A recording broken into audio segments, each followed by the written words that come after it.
রাখাল বলে, পথিক, সত্যি যদি আল্লাহর হস্তে উটের এক পেয়ালা দুধ চাও, তাহলে এখান থেকে মালিকের বাড়ি 10 মাইল দূরে ওই মালিকের বাড়ির দরজায় দিয়ে দাঁড়াও, মালিককে বলো, মালিক তোমার রাখাল উট আর দুম্বা চড়াই, তুমি মালিক যদি হুকুম দাও তাহলে রাখাল আল্লাহর হস্তে উটের এক পেয়ালা দুধ দিবে।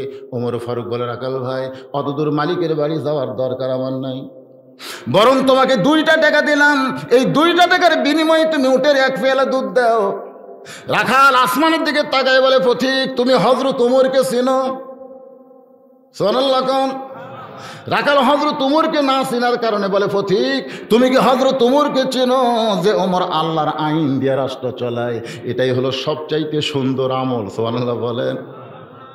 যদি ওমরের গুপ্ত বাহিনী দূর থেকে দেখতে পায় তুমি আমারে 2 টাকা ঘুষ দিছো, আমি মালিক বাদ দিয়ে তোমাকে উটের এক পেয়ালা দুধ দিছি, তাহলে তোমাকেও ধরবে আমাকেও ধরবে। এই বয়সে কি তুমি ধরা পড়বার চাও? ওমর ফারুক বললেন, রাখাল ভাই, ধরা পড়ার যদি এতই ভয় থাকে তাহলে পাহাড়ের গুহার মধ্যে যাই, গোপনে তোমাকে 2 টাকা দিব, আর গোপনে তুমি উটের এক পেয়ালা দুধ দিবে, তাহলে তোমাকেও ধরতে পারবে না, আমাকেও ধরতে পারবে না, ওমরের গুপ্ত বাহিনীও দেখবে না, তোমার মালিকও জানবে না। রাখাল চিল্লায় বলে, ভণ্ড রে ভণ্ড, তুমি ভণ্ড, তুমি ভণ্ড। ওমর ফারুক বলে, রাখাল, আমার মধ্যে ভণ্ডামির কি দেখলা? রাখাল বলে, পথিক, পাহাড়ের গুহার মধ্যে দেওয়া নেওয়া করলে উমরের গুপ্ত বাহিনী দেখতে পাবে না, আমার মালিক জানতে পারবে না, কিন্তু রাখালের আল্লাহ দেখতে পায়। সব চাইতে সুন্দর আমল হলো কেউ না দেখলেও আল্লাহ দেখে। কোন আমলের পরীক্ষা? লিয়াবলুয়াকুম আইয়ুকুম আহসানু আমালা। কেউ না দেখলেও, তারা 20টা মারছেন, দরজা জানলা বন্ধ করে একলাই 20টা মারছেন, আর সকালে 4 তলে গল্প মারতেছেন, কেউ দেখেনি, কেউ দেখেনি। এই রে অন্যের হক, ইন্নাল্লাহা ইয়ামুরুকুম আন তুআদ্দুল আমানাতি ইলা আহলিহা ওয়া ইযা হাকামতুম বাইনান নাস আন তাহকুমু বিল আদল। একজনের হক আরেকজন মারছে, ওই যতই হজ করুক, নামাজ পড়ুক, যাকাত দেখ, যত যা করুক, ও কোনোদিন জান্নাতের চোখের চোখে দেখবে না, কোনো দিনও না। জান্নাত হারাম করে ফেলেছেন। কি মনে করতেছেন কেউ দেখেনি? কথা কর না কেন, কেউ দেখেনি?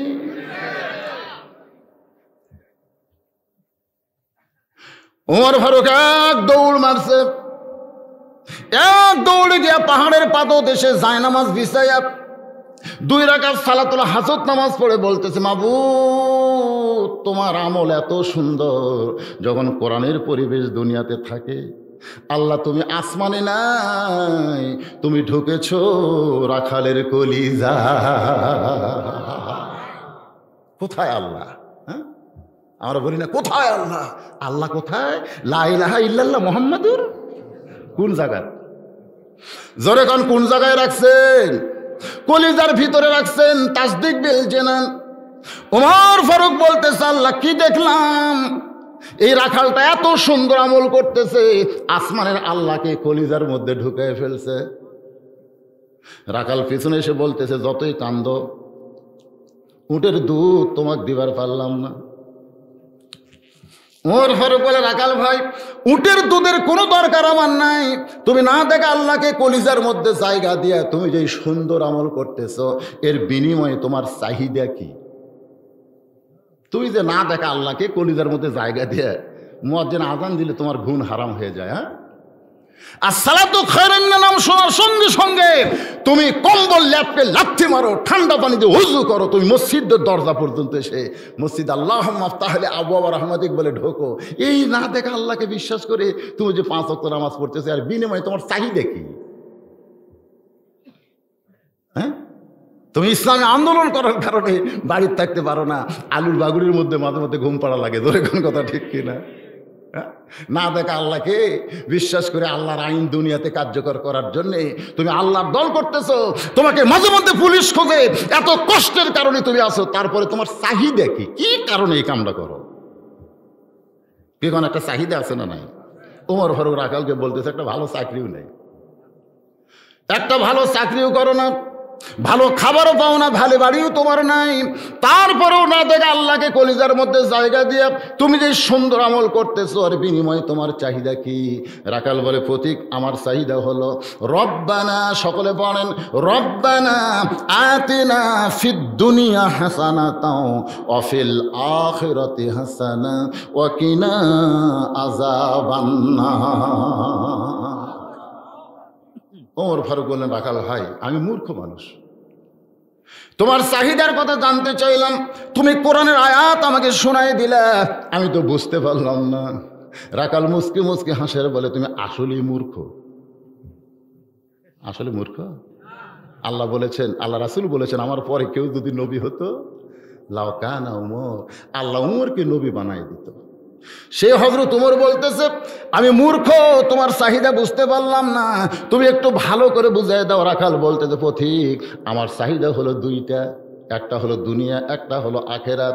দুনিয়ার সৌন্দর্য চাহিদা হলো হযরত উমরকে আমি এক নজর দেখতে চাই, যে উমর আল্লাহর কোরআনের রাষ্ট্র কায়েম করার কারণে আমি না দেখা আল্লাহকে কলিজার মধ্যে জায়গা দিবার পারছি, সেই হযরত উমর মহামানবকে যদি একটা নজর জীবনে দেখতে পাইতাম, তাহলে আমার দুনিয়ার চাহিদা আল্লাহ পুরা করত। আমার 2 নম্বর চাহিদা হলো, আমি রাখাল যখন মরে যাব, মরে যাওয়ার পর এই অধম রাখালকে আল্লাহ যেন জান্নাত দেয়। আপনারা কি দোয়া পড়েন না, আয়াত পড়েন না? কি বোঝেন, কি বোঝেন? রব্বানা পড়েন, রব্বানা আতিনা ফিদ দুনিয়া হাসানাতাও, আহসান আর হাসান, আহসান হাসানাতাও ওয়া ফিল আখিরাতি হাসানা ওয়া কিনা আযাবান্নার। ওমর ফারুক দৌড়ে গিয়া রাখালের হাতটা খপ করে ধরছে, ধরে রাখাল বলতেছে, পাগল নাকি, আমার ঘামা হাতে চুমা দিলে কেন? ওমর ফারুক বলে, রাখাল ভাই, তোমার 2 নম্বর চাহিদা আল্লাহ পুরা করছে, মরে যাওয়ার সঙ্গে সঙ্গে তুমি যে জান্নাত পাবা, এ ব্যাপারে কোনো সন্দেহ, আরো ধরে কোন সন্দেহ? কে বলছে? আল্লাহ বলতেছেন, ও উমর বলছে, ইন্নাল্লাযীনা ক্বালু রাব্বুনাল্লাহু সুম্মা ইসতাকামু তাতানাজ্জালু আলাইহিমুল মালায়েকা আল্লা তাখাফু ওয়া লা তাহজানু ওয়া আবশিরু বিল জান্নাতিল্লাতী কুনতুম তুআদুন। দেখছেন, আল্লাহকে যারা রব বলে স্বীকার করে, এর প্রতি যারা কায়েম থাকবে, বিপদ আপদ মুসিবতের মধ্যেও যারা আল্লাহ ছাড়বে না, আল্লাহ বলে যে খালি মর, খালি মর, মর, আল্লাহ তাখাফ, কোনো ভয় নাই, ওয়ালা তাহজান, কোনো চিন্তা নেই, মরাও সারা, জান্নাতে ঢোকাও সারা। ধরে কোন সুবহানাল্লাহ। দুনিয়া আর জান্নাত, ফাদখুলি ফি ইবাদি ওয়াদখুলি কবর, ওয়াদখুলি কবর, জান্নাত। ওমর ফারুক বললেন, রাখাল তোমার 2 নম্বর চাহিদা আল্লাহ পুরা করছে, মরার সঙ্গে সঙ্গে জান্নাত পাবে। রাখাল মুচকে মুচকে হাসে। ওমর ফারুক বলে, হাসো কেন? বলে, হাসার কারণ হলো, এতক্ষণ তোমাকে বোকা মনে করছিলাম, এতক্ষণ তোমাকে মূর্খ মনে করছিলাম, কিন্তু এখন দেখতেছি তুমি বড়ই চালাক। ওমর ফারুক চমকটা কয়, আমার মধ্যে কি চালাকি দেখলে? রাখাল বলতেছে, বাকির কথা বলতে পারো, কিন্তু নগদ বলতে পারো না। মরে গেলে জান্নাত পাবো, এই বাকির কথা সহজেই বলতে পারলে, কিন্তু হযরত উমরকে এক নজর দেখতে পাবো, এই নগদ কথা বলতে তোমার কোন জায়গায় বাজে? একটা হলো বাকি, আর একটা কি? টাকা দিল 10, জান্নাত ফসা ফস, টাকা দিল 20, বেস্ত দিয়ে দিস। আপনারা বলেন তো, এই কথা বলতে কোনো অসুবিধা আছে? কারণ বাকি তো বেশ তো ফসা ফস দিয়ে দিছে। কিন্তু যদি বলতো টাকা দাও 10, তাহলে 100, মানে এইদিক 10, এদিক 100, পিটাপিটি শুরু হবে। তোর কথা ঠিক কিনা? 10 গুণ আল্লাহ বেড়াই দিবে, 10 গুণ, 10 দিছে 100 পাবে। দান করতে মানুষ মারামারি করবে না? হায় হায়, 10 দিলে 100 পাওয়া যায়। কিন্তু যদি আমরা বলি টাকা 10 টাকা, সবাই বলবে বাকি। রাখাল বলে পথিক, মরে গেলে জান্নাত পাবো, এই বাকির কথা তুমি সহজেই বলতে পারলে, কিন্তু হযরত উমরকে এক নজর দেখতে পারবো, সেই নগদ কথা বলতে তোমার কোন জায়গায় বাজে? ওমর ফারুক চোখ বন্ধ করে চিন্তা করলেন, আমি যে ওমর, যে আমাকে তওবা পড়াছে, যে আমাকে মুনাফিক কইছে, আমারে ভণ্ড কইছে, এখন যদি বলে আমি ওমর, বলাও সারা, হার্ট ফেল করে স্ট্রোক করে মরাও সারা। জোরে কোন কথা ঠিক কিনা? কারণ কি করছে? তওবা করছে, তওবা পড়াইছে, আমারে মুনাফিক কইছে, ভণ্ড কইছে, এখন যদি বলে আমি ওমর। ওমর ফারুক চোখ বন্ধ করে যখন চিন্তা করে, এমন সময় আল্লাহর কোরআন সুবহানাল্লাহ বলেন, সব সমস্যার সমাধান। আপনাদের কি মনে হয়? ওই যে মুরগি কবির গতকাল আব্বাসী হুজুরের সাথে টকশো হচ্ছে, আপনার যারা ফেসবুক ইউটিউবে দেখছেন, আব্বাসী হুজুর টকশো। মুরগি কবির বলেছে ওই 1500 বছর আগেকার কোরআন, ওইটা দিয়ে কি এখন চলে? ওর ধারণা হলো কোরআন ওল্ড মডেল। আপনাকে কি মনে হয় ওল্ড মডেল? তাহলে একটা 60টা স্লোগান দেবেন, এখানে কোনো আওয়ামী লীগ বিএনপি জাতীয় পার্টি না, আমরা সবাই ভাই ভাই, আমরা মুসলমান, আমরা এক মসজিদের মধ্যে ঢুকি, কোনো দলাদলি করি না, এক কোরআনের মাহফিলে বসেছি, বিএনপির কাছে আওয়ামী লীগ, আওয়ামী লীগের কাছে জামাত বসে আছে। জোরে এখন কথা ঠিক কিনা? কারণ বেড়া গেলে মাস্ক পরা লাগবে, বাইরে গেলে আপনি 14 দল 20 দল করেন, কিন্তু ভিতরে আছে কিসের মাত্রে? ভিতরে কোনো দল চলবে না। আমরা কয় দল? আরো জোরে। নিজের চোখে দেখছি ডান পাশে আওয়ামী লীগ, বাম পাশে বিএনপি, মাঝখানে জামাত। নিজের চোখে দেখা কথা, কাতার সোজা করতেছে। আওয়ামী লীগ 4 আঙুল সামনে গেছে, জামাত ইসলাম হাত ধরে টানতেছে, লাইনও তাই, লাইনও তাই। আওয়ামী লীগ একবারও করলো না, আমাকে টানতেছে, ওদিকে আর খেয়াল নাই, ওই নিচের দিকে তাকায় বলতেছে আমি খেয়াল করিনি ভাই, খেয়াল করি। ফেরত তাকায়, আল্লাহ এটা কি দেখলাম? বেড়া মারামারি আর ভিতরে এক কাতার। আল্লাহ বলতেছে উদখুলু ফিস সিলমি কাফা। এরা যখন ভিতরে আসবে, এদের মধ্যে কোনো দলাদলি থাকবে না, এরা সবাই এক মায়ের পেটের ভাইয়ের মতো হয়ে যাবে। জোরে কর সুবহানাল্লাহ। তো তাহলে আমাদের মধ্যে কোনো দলাদলি আছে? আমি যেই বলবো এটা কিন্তু কোরআনের আয়াত থেকে একটা স্লোগান হচ্ছে, সব সমস্যার সমাধান আপনার দিতে পারে আল কোরআন। সব সমস্যার সমাধান আল কোরআনের আলো। কোরআন হাদিস যেখানে, দুনিয়ার মুসলমান সবাই কয়নি? সবাই কছেন? এই দেখছেন, যারা কোন নাই, যারা কন নাই, যদি মনে করেন আল্লাহ বলে যে যারা এই কোরআনের পক্ষে স্লোগান দিল ফেরেশতারা তাদের জন্য জান্নাতে লিস্টি করো, তাহলে আপনার তো বাদ পড়ে গেলেন। আর একবার চান্স নেন। সব সমস্যার সমাধান আল কোরআনের আলো। মাশাআল্লাহ, এবার মোটামুটি একটু শোনা গেছে। হযরত ওমর ফারুক চিন্তায় পড়ে গেলেন।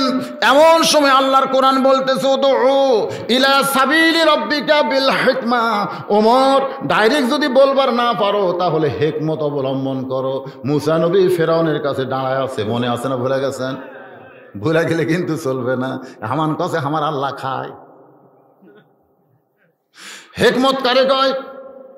একটু মনোযোগ দেবেন। ওমর ফারুক বললেন, রাখাল তুমি কি সত্যি হযরত ওমরকে দেখতে চাও? রাখাল চিল্লায় বলতেছে, কোথায় হযরত ওমর? ওমর ফারুক বলে, রাখাল ইন্নাল্লাহ মা'আস সাবিরিন, ধৈর্যশীলদের সঙ্গে কে আছে?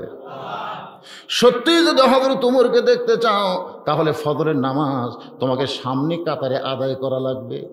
তুমি যদি সামনে কাতারে ফজরের নামাজ আদায় করো, মেহরাবের দিকে তাকায় দেখবা যেই মানুষটা ইমামতি করতেছে সেই মানুষটি হলেন হযরত ওমর। কত সুন্দর কথা! অর্ধ পৃথিবীর খলিফা হইয়া আবার নামাজ পড়ায়। কি পড়ায়? কথা কয় না। আমাকে মেম্বার চেয়ারম্যানের খবর কি? গরিবের ছেলে মসজিদের ইমাম, জুমার দিন আমাকে বলতে যে হুজুর আমার জীবন সার্থক। আমি বললাম কেমনে বাবা? এই জুম্মায় এমপি সাহেব আমার পিছনে নামাজ পড়ছে হুজুর। আমার কলজা ভরে গেল। এমপি আমার পিছনে। আমি যতক্ষণ রুকুত থাকি এমপিও থাকি। আমি চিন্তা করলাম, ঘুষ খায় টাকা মারা খায় পেট উড়াত মোটা করছো, আজকে রুকুর মধ্যে তো সাইজ করবো। এতদিন শর্টকাট করতাম, আজকে লম্বা রুকু মারলাম। এমপি খালি পিঠ মশলায়, কিন্তু মাজা তুলবার পারে না। আমার কলজা ভরে গেল। ওইখানে মনে মনে কইলাম, আসল জায়গা দেখ নেতাকে। কারণ দুনিয়ার সব হলো ভেজাল, মসজিদ হলো আসল। জোরে কোন কথা ঠিক কিনা? আসল জায়গা ঢুকে দেখ নেতাকে। ভেজাল জায়গার এমপিগিরি করিস আর মশান মারিস। আয় ভিতরে আয়। হযরত ওমর ফারুককে যদি দেখতে চাও তাহলে সামনে কাতারে দাঁড়ায় মেহরাবের মধ্যে তাকায় দেখতে পাইবা যেই মানুষটা ইমামতি করতেছে সেই মানুষটি হলেন হযরত ওমর। রাখাল চোখের পানি বের করছে, এতক্ষণ রাখাল খালি হাসছে। এইবার রাখাল চোখের পানি বের করে বলে, পথিক, আমি একজন সাধারণ রাখাল, আমি মসজিদের বারান্দায় নামাজ পড়ি, আমি মসজিদের ভিতরে ঢোকার সাহস পাই না, কারণ মসজিদের ভিতরে নবীর দামি দামি সাহাবী, ওই দামি দামি সাহাবীর মধ্যে আমি অধম রাখাল কেমনে যাই। সঙ্গে সঙ্গে ওমর ফারুক বললেন, রাখাল, মসজিদের ভিতরে দামি দামি আর তুমি কম দামি, এই কথা তোমারে কে বুঝাইল? বরং আল্লাহর আইন হলো ইন্না আকরামাকুম ইনদাল্লাহি আতকাকুম। ওই ব্যক্তি সবচাইতে দামি হয় যার কলিজার মধ্যে আল্লাহর বেশি ভয়। সুবহানাল্লাহ কবেন না? বক্তা ওয়াজ করে কিন্তু ফজরের নামাজের জামাত করে না, আর যারা ওয়াজ শুনে এরা জামাতে নামাজ পড়ে। কি মনে করতেছেন বক্তা দামি? এই জিব্বা জাহান্নামের কি এই বসি বসি, না তার টুপি থাকবি, মুখ দাড়ি থাকবি, আমার জিব্বাতে বসে লাগাছে আল্লাহ। জাহান্নামের ফেরেশতারা আমার টানে টেনে জাহান্নামে দিয়ে যাচ্ছে, আর আপনারা বলতেছেন হুজুর হুজুর আপনার ওয়াজ শোনা আমল করে আমরা জান্নাতি, আর আপনার টানে লে যাচ্ছে জাহান্নামে, খবর কি? তখন আল্লাহ বলতেছে, লিমা তাকুলু মালা তাফাইলুন। এই বক্তা ওয়াজ করছে কিন্তু। তখন আপনারাই বলবেন, আল্লাহ, যার ওয়াজ শুনে আমরা জান্নাতি হলাম তাকে জান্নাত দেওয়া আল্লাহ। তখন আল্লাহ বলবে, আল্লাহ তাস্তাহি আনফুসুকুম, এই দেখ এরকে জন্যে তোকে আবার জান্নাত দিলাম। কি মনে করতেছে নিচে বসে আছেন দেখে আপনাকে দাম কম? আল্লাহ কোরআনে বলেছে, ইন্না আকরামাকুম ইনদাল্লাহি আতকাকুম। ওই ব্যক্তি সবচাইতে দামি হয় যার কলিজার মধ্যে আল্লাহর বেশি ভয়। রাখাল তুমি কম দামি আর মসজিদের ভিতরে দামি, এই কথা তোমারে কে বলেছে? বরং সামনে কাতারে নামাজ ধরো যদি ওমরকে দেখতে চাও। রাখাল বলতেছে, ভাইজান তাহলে আজকে এশার নামাজ পড়ে আমি আর বাড়িতে যাব না, আমি এশার নামাজ পড়ে আর বাড়িতে যাব না। ওমর ফারুক বললেন, কেন যাবা না? বলে, ফজরের জামাত সামনে ধরতে গেলে এশা থেকেই আমি ফজরের চেষ্টা করব। ওমর ফারুক বলে, রাখাল 2 ওয়াক্ত নামাজ লম্বা আর 3 ওয়াক্ত তাড়াতাড়ি তুমি কি বলতে পারো? আসর মাগরিব এশা তাড়াতাড়ি, কিন্তু এশা থেকে ফজর, ফজর থেকে জোহর, এই 2 ওয়াক্ত নামাজ লম্বা কেন তুমি কি বলতে পারো? রাখাল বলতেছে, আমি কেমনি বলবো?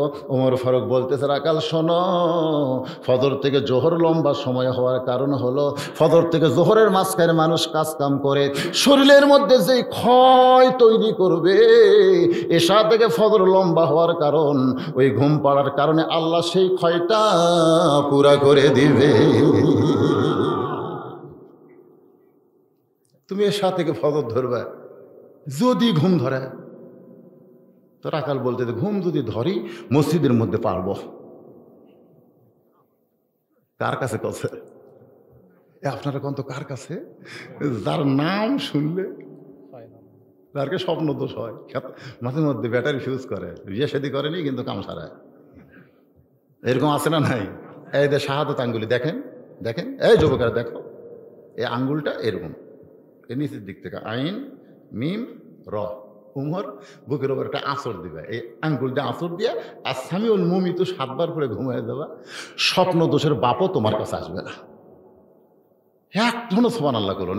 এটা কি ফেরেশতা এলাকা নাকি? এটা কি ফেরেশতা এলাকা?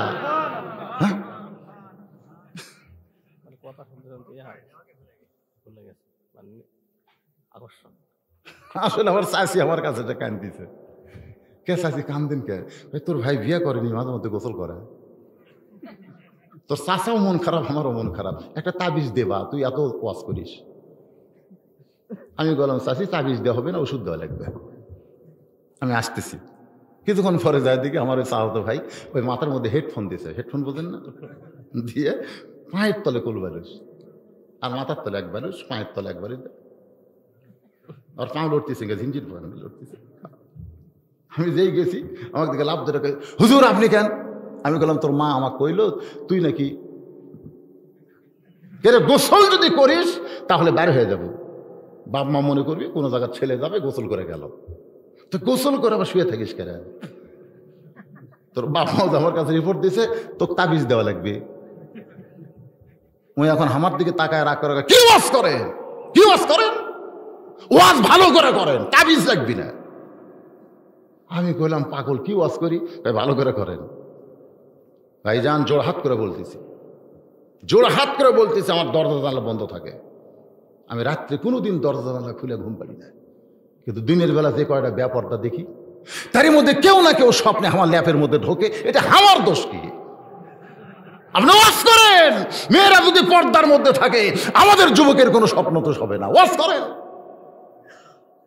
আমি কইলাম জীবনে বহু ওয়াজ করছি রে, কিন্তু এইরকম ওয়াজ যে শোনা লাগবে তা তো আমি জানি না।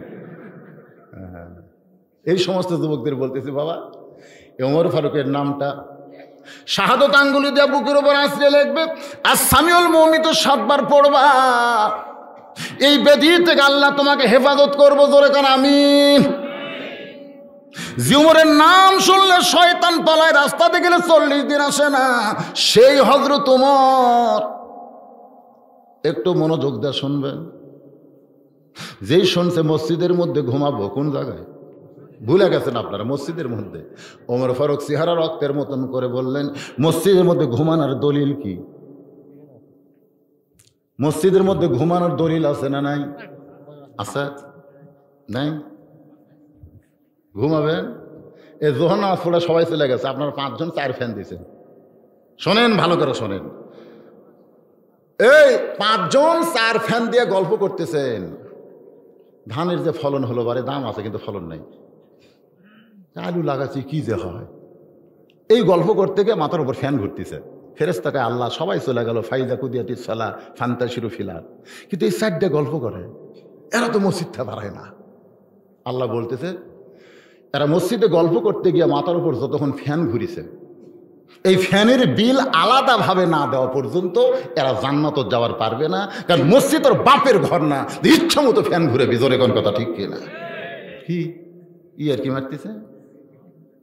আগে কাঁচা পেঁচ খায় মসজিদে ঢুকলে দাদারা খুনের ভূতে মারছে, এই তোর মুখ গন্ধায়, তোর মুখ গন্ধায় রে, পেঁচ খাইছিস, রসুন খাইছিস, এগুলো ফেরেশতা সহ্য করতে পারে না। আগে আমাকে দাদারা পেঁচের গন্ধ থাকলে বের করে দিছে, এখন মসজিদের মধ্যেই পেঁচ করতেছে, মসজিদের মধ্যেই পেঁচ কাটা মুড়ি মাখবি, খালি কাটিছে, ওর গন্ধ বার করবার যা চিপা লাগে তা চিপতেছে। কি মসজিদ ওর বাপের রান্নাঘর? কথা কন না কেন, মসজিদ বাপের রান্নাঘর? আল্লাহর বান্দারা ওমর ফারুকের চেহারা রক্তের মতো লাল হয়ে বলতেছে, রাখাল বরং আজানের গুরুত্ব দিও। 5 ওয়াক্ত নামাজের মধ্যে ফজরের আজানের গুরুত্ব কম না বেশি? এই আজানের মধ্যে বাড়তি 2টা কথা আছে। কি কথা? আসসালাতু খায়রুম মিনান নাওম।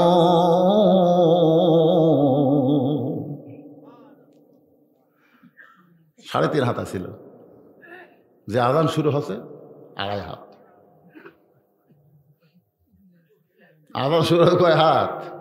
আজান শুনবে না তো, ওই শামসুর রহমানের দল করে ফজরের আজান বেশ্যার কান্নার মতো, শামসুর রহমানের দল করে, যারা আজান শুনে ল্যাপের মধ্যে মাথা ঢুকাই, ওরা ওই দল। মাথার উপর দিছে, এখন পা বার হবি, কি করবি? পাও টানা বুকের কাছে থসে। আপনি বেড়া থেকে মনে করবেন চাউলের বস্তা ঢাকছে, চাউলের বস্তা, আগাও নাই পাছাও নাই, কিরে গেল কোথায়? টান দিয়ে দেখেন লেপের ভিতর ওর সাইজ আর সাইড থেকে কুত্তের সাইজ, একই সাইজ। আজকে যারা এখানে বসে আছেন সবচাইতে সুন্দর আমল হলো আসসালাতু খায়রুম মিনান নাওম শোনার পরে ল্যাপের মধ্যে থাকবেন না বার হবে? কারা কারা বার হবেন আল্লাহকে একটু হাত দেখেন। কে কে হাত তোলেন দেখেন তো, হাতটা লুলে হয়ে যায়, হাত তোলে না কেন?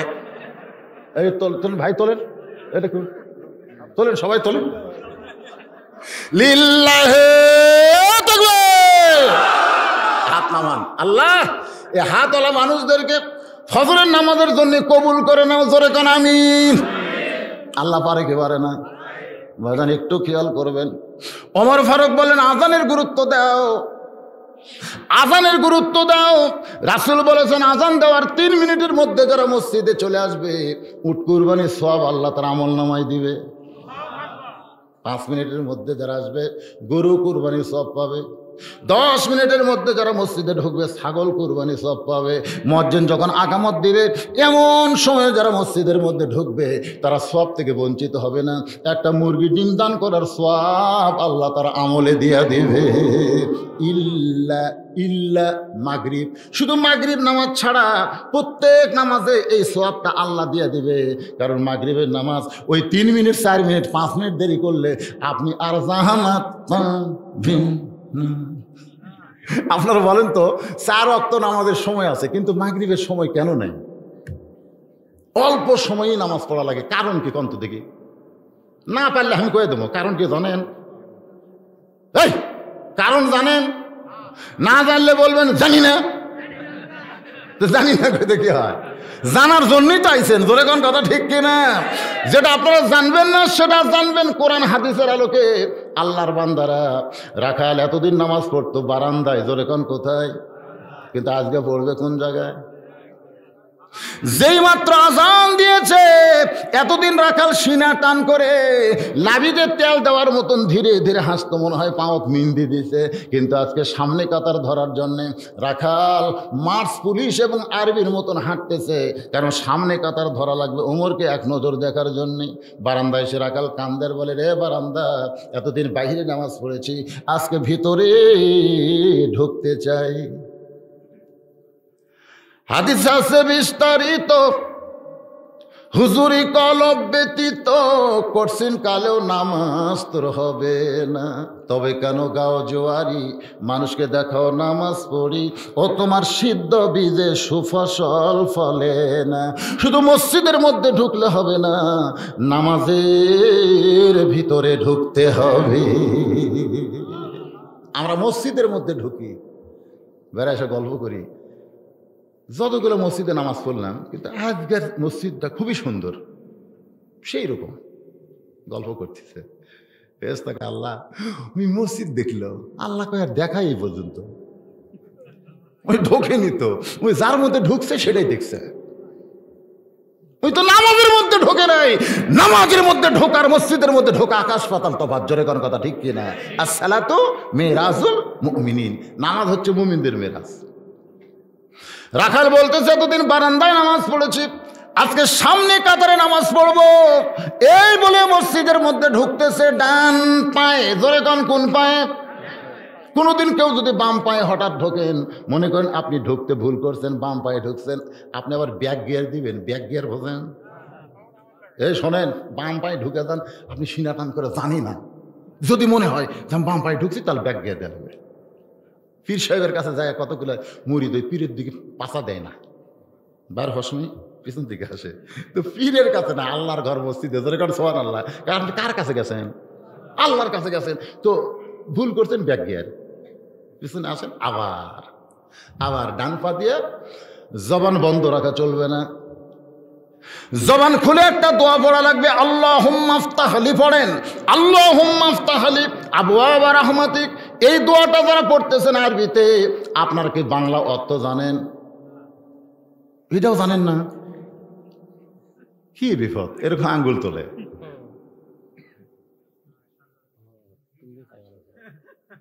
আমি বললাম কে ভাই এটা কি? আপনি তো তুললেন। আমি তুললাম, তুমি তুললে, সবাই তোলে, আমিও তুলি, কিন্তু কি জন্যে তোলে আসুন। একই পাড়াত মুসলমান হিন্দু থাকে, থাকে না এরকম? 10 বছর হয়ে লোকটা নামাজ পড়ে, একটা হিন্দু মসজিদের ধার দিয়ে যায়। একদিন আর ধরে বলতে ভাই, প্রত্যেক দিন তোমাকে মসজিদের ধার দিয়ে যাওয়ার সময় একটা শব্দ শুনতে পাই, সামি আল্লাহ লিমান হামিদা। তোমাকে ইমাম কয়, এ হামিদা কার বউ, হামিদা কার মা, তুমি জানো? তো বলতেছে ভাই আমি 10 বছর হলে নামাজ পড়তেছি, আমিও তো বুঝি না, মনে হয় হুজুরের কেউ হবি, শালা জানি না হামিদা মানে কি। কি কোন এরকম নামাজে আসে না নাই? কতক্ষণ আসে না নাই? তাহলে দোয়া পড়তে হবে, আল্লাহুম্মা আফতাহলি আবওয়াব রাহমাতিক, রহমতের দরজা দিয়ে আমি ভিতরে প্রবেশ করতেছি। এই আল্লাহর ঘরটা হলো পুরাই রহমত। গোটা পৃথিবী হলো বাম পায়ের জায়গা, আর রহমত হলো ডান পায়ের জায়গা। জোরে কোন সুবহানাল্লাহ। সেই মসজিদের মধ্যে ঢুকে অনেকের ঘোড়া রোগ হয়, হয় কি হয় না? ঘোড়া রোগ বোঝেন আপনারা? 5 মিনিট আগে ঢুকছে, 5 মিনিট পর আসরের জামাত হবি, ওই 5 মিনিটের মধ্যে 3 বার ঘড়ি দেখছে, কিছুক্ষণ পর পরই।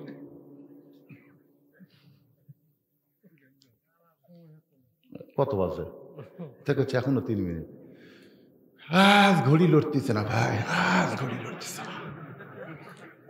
5 মিনিটের মধ্যে 3 বার ঘড়ি দেখছে, আজ ঘড়ি লড়তেছে না। উই আবার তালুস যা চা খাচ্ছে, তালুস 1-1 ঘন্টা গল্প মারতেছে, চালা খালি চালা মুখ খুলে কি দিন আছে, মনে হচ্ছে ঘাট ধরে তুলে দিবি, কিন্তু পারতেছে না। 1 ঘন্টা গল্প করে, একবার ঘড়ি দেখে না। এরকম আসে না নাই? জোরে তোর আসে না নাই? ইমাম গাজ্জালি বলেছেন, মসজিদের মধ্যে গিয়া যার মনটা ছটফট করে, তার মনের মধ্যে ক্যান্সার ব্যারাম ঢুকেছে, ওই ব্যারামটা দূর করতে হবে আল্লাহর জিকির দিয়া। জোরে কান সুবহানাল্লাহ। আল্লাহ বলেছেন, কদ আফলাহা মান তাযাক্কা ওয়া যাকারা ইসমা রাব্বিহি ফাসাল্লা। জোরে কান সুবহানাল্লাহ। রাখাল ভিতরে গিয়া সামনে কাতারে যাবার চায়, সামনে যখন রাখাল যাবার চায়, প্রত্যেকটা সাহাবী সরে সরে রাখালকে যাওয়ার রাস্তা করে দেয়। রাখাল চোখের পানি বের করে বলে, আল্লাহ, বাহিরে থেকে কি মনে করছিলাম ভিতরে দামি দামি সাহাবী, কিন্তু ভিতরে ঢুকে দেখতেছি আমিও যা এরাও তাই। এটা বাইরে থাকা বোঝা যাবে না, এটা ভিতরে ঢুকে বোঝা যায়। জোরে কোন ঠিক কি না? এসপি সাহেব দাঁড়াইছে প্রথম কাতারে, এখন পর্যন্ত একজন মুসল্লি লাগবে, কাতার পুরা হয় না। এসপি চারিদিকে তাকায় দেখে কোনো মানুষ নাই, কিন্তু একটা লোক না হলে তো কাতার পুরা হয় না। হঠাৎ নজর গেছে দরজার দিকে, চৌকিদার খাড়া হয়ে আস। এসপি রাখতে চায়, চৌকিদার বলে, না স্যার আপনি এসপি, আমি চৌকিদার। এসপি বলতেছে ওটা বাইরের কথা, আমি এসপি, তুই চৌকিদার, ওটা হলো বাহিরের কথা, ভিতরের কথা হলো তুইও যা আমিও তাই, আয়। চৌকিদার সাহস পায় না। এসপি কাতার ছেড়ে চৌকিদারের হাত ধরে বলে, আসিস না কেন? একেবারে নিজের কাছে দাঁড় করায় বলতেছে, পায়ের সঙ্গে গোড়ালি মিল কর। চৌকিদার কান ধরে বলে, স্যার আমারটা ফাটা, আপনারটা তেল তেলা। এসপি বলতেছে, ফাটাও তেল তেলা একাকার হয়ে যাবে। কুল্লু মুসলিমুন ইখওয়া, প্রত্যেকটা মুসলমান ভাই ভাই। মসজিদের মধ্যে ঢুকলে এসপি চৌকিদার নাই, আমরা সবাই যেন ভাই ভাই। চৌকিদার বলতেছে, আল্লাহ রে, এটা কোন জায়গা রে, যেখানে ঢুকলে এসপি চৌকিদার এক হয়ে যায়। এতদিন রাখাল মনে করতো ভিতরে দামি দামি সাহাবী, কিন্তু আজকে ভিতরে ঢুকে দেখতেছে সামনে যাবার চাইলে সবাই রাস্তা করে দেয়। রাখাল যাইতে যাইতে একেবারে প্রথম কাতারে, একেবারে মেহরাব বরাবর যেই কাতারটা প্রথম, ওই কাতারই রাখাল দাঁড়িয়ে 2 রাকাত সুন্নত নামাজ পড়েছে। কারণ ফজরের পূর্বে 2 রাকাত সুন্নত আছে না নাই? সবচাইতে সুন্দর আমল হলো 5 ওয়াক্ত নামাজে 12 রাকাত সুন্নত পড়া। 5 ওয়াক্ত নামাজে কয় রাকাত? তার মধ্যে ফজরে 2 রাকাত, জোহরে 6 রাকাত, মাগরিবের পরে 2 রাকাত, এশার পরে 2 রাকাত, এই সর্বসাকুল্যে 12 রাকাত। আপনারা কি পড়েন না? অনেকে খালি চিন্তা করে জামাত শুরু হলে যাবো, জামাত শুরু হলে যাবো, তো জোহরের আগে যে 4 রাকাত সুন্নত আছে সেটা অনেকে ধান্দা করে না, এই কথাক্ষণ করেই করে না। হ্যাঁ, এই 12 রাকাত সুন্নত না পড়লে আপনার পাপ হবে। সে 12 রাকাত কি কি খেয়াল করছেন? ফজরের পূর্বে কয় রাকাত? জোহরের পূর্বে 4 রাকাত, জোহরের পরে 2 রাকাত, মাগরিবের পরে 2 রাকাত, এশার পরে 2 রাকাত, এই সর্বসাকল্যে 12 রাকাত। আহসানু আমালা, জোরে কোন সুবহানাল্লাহ। রাকাল ফজরের 2 রাকাত সুন্নত নামাজ আদায় করে চুপটি করে বসে গেছে।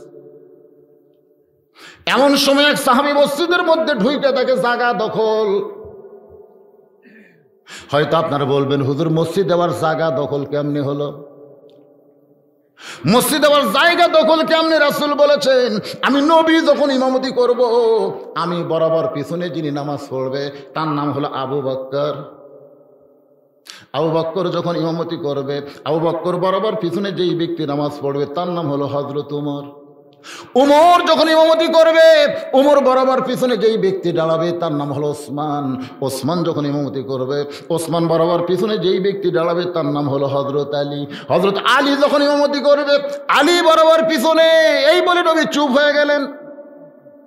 সাহাবারা বললেন, এ রাসূলুল্লাহ, আলী যখন ইমামতি করবে, আলী বরাবর পিছনে কে দাঁড়াবে? রাসূল বললেন, মা ইয়ান্তিকু আনিল হাওয়া ইন হুয়া ইল্লা ওয়াহুই ইউহা। আমি রসুল বলতে পারি না যতক্ষণ আল্লাহ না বলাই। এই পর্যন্ত বলার কারণ হলো, এ পর্যন্তই হলো খোলাফায়ে রাশেদা। জোরে কারণ সুবহানাল্লাহ। তাহলে হযরত উমর যখন নামাজ পড়াবে, উমর বরাবর যিনি পিছনে দাঁড়াবে তার নাম কি? এতক্ষণ কি শুনলেন? নাম কি কোন? কিন্তু আইসা দেখে জায়গা দখল। যে জায়গায় হযরত ওসমান, সে জায়গায় রাখাল বসে আছে। ইসলাম বলেছে, কেউ যদি মসজিদের মধ্যে কোনো জায়গা দখল করে, তাহলে তাকে তোমরা তাড়াইয়া দিও না, সরাইয়া দিও না, যতক্ষণ সে নিজের ইচ্ছাই না ছাড়ে। কথাটা বুঝলেন? আমি দেরি করছি, কাতার শুরু হয়ে গেছে, আমার চান্স আছে 2 নম্বরে। আমি দাঁড়ানোর পরের দিকে আমার সামনে একটা অটো ভ্যান চলাই, ওই খারাপ আছে। আমি কি বলতে পারবো কে রে ভ্যান চলে এত বড় হুজুরের সামনে খারাপ হোস? এ কথা বলা হচ্ছে কবিরা গুনাহ। এ কথা বললেই কবিরা গুনাহ হবে। কিন্তু যদি ভ্যানওয়ালা পিছন দিকে তাকায় বলে, হুজুর আপনি পিছনে কেন, আপনি সামনে আসেন, এখানে কোনো আপত্তি অসুবিধা নাই। সে যদি নিজে জায়গা ছাড়া দেয়, হুজুরকে দাঁড় করায় দেয়, তাহলে কোনো আপত্তি। ওসমান গনি দেখলেন যেইভাবে বসে আস, কি করবে হযরত ওসমান?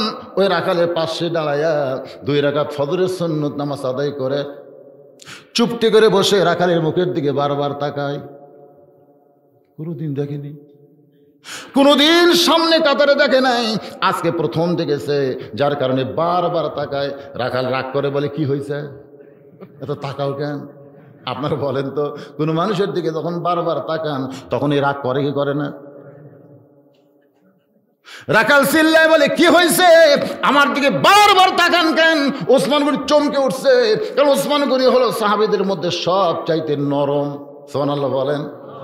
আর রাখাল সবসময় উট দুম্বা চড়ায়, যারা গরু ছাগল চড়ায়, এরকে ভাষা নরম হয় না গরম হয়? আপনার আবাদ আছে সামনে, ঘাস খাচ্ছে গরু, কিন্তু আস্তে আস্তে গরুটা আবাদের দিকে যাচ্ছে। তখন যদি আপনি বলেন, বাবা গরু, বাবা গরু, ওদিকে যাস না বাবা, আপনি খোয়া দেখেন গরু আপনার কথা দেখিয়ালি করবি না। যদি বলে, এই গরু, এই লাঠি দেখ রে, খালি এইভাবে একবার বলেন, গরু কিন্তু মানুষের চাইতে বেশি কানে শোনে।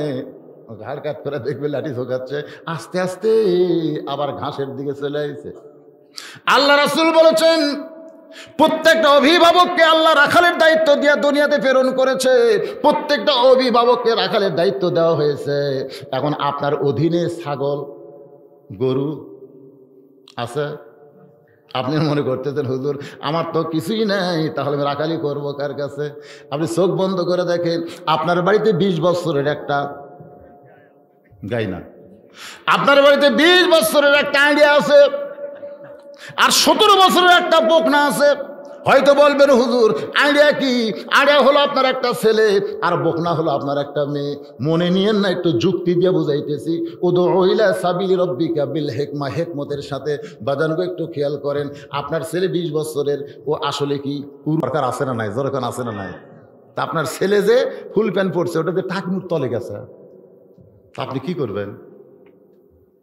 কি করবেন? কু আনফুসাকুম ওয়া আহলিকুম নারা, জাহান্নামের আগুন থেকে যদি বাঁচতে চান একলা বাঁচলে হবে না, আহাল পরিবার নিয়ে বাঁচা লাগবে। হুকুম কার? এ কথা কয় না। আপনারা কি বিরক্ত হচ্ছেন? শেষ করে দিব না? না কয়টা পড়তে সেটা হু হা করা লাগবে না? তাহলে আপনি তাকায় দেখেন টাকনুর নিচে গেছে। আপনি বলেন তো পুরুষ মানুষ টাকনুর তলে পোশাক পরা জায়েজ না হারাম? আরো জোরে জোরসে বলুন। এই দেখি খাড়া হতো, খাড়া হো ময়না, খাড়া হো। তুমি তো আমার সাথে হারাম করে, দেখি তোমারটা দেখি।